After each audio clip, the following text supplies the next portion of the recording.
South Korea has submitted a request to the U.S. Department of Commerce to double its production expansion limit and redefine several of its terms in the Chips and Science Act. Our Moon Hye-ryeon has this report.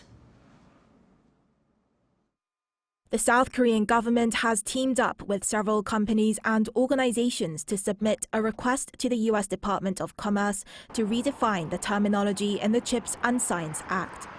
According to a public notice announced by the U.S. Department of Commerce on Tuesday local time, Seoul raised issues with several of the Act's terms and conditions due to it placing an unreasonable burden on companies investing in the U.S.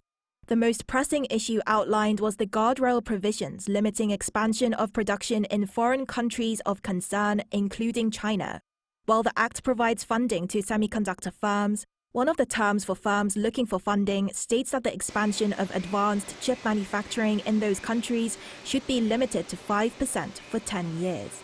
The South Korean government, along with companies such as Samsung Electronics and SK Hynix, has requested for this to be raised to 10%, double the current limit, as well as redefining what is meant by advanced.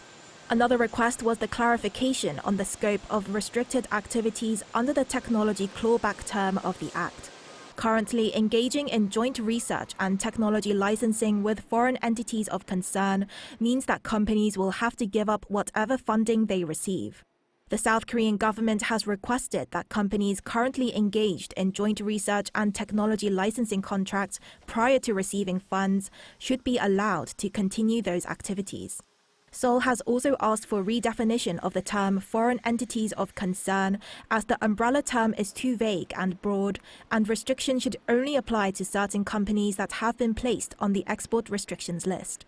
In addition, a demand for the Department of Commerce to sign a non-disclosure agreement was requested due to worries that trade secrets and sensitive information could be leaked during the process to judge eligibility for funding.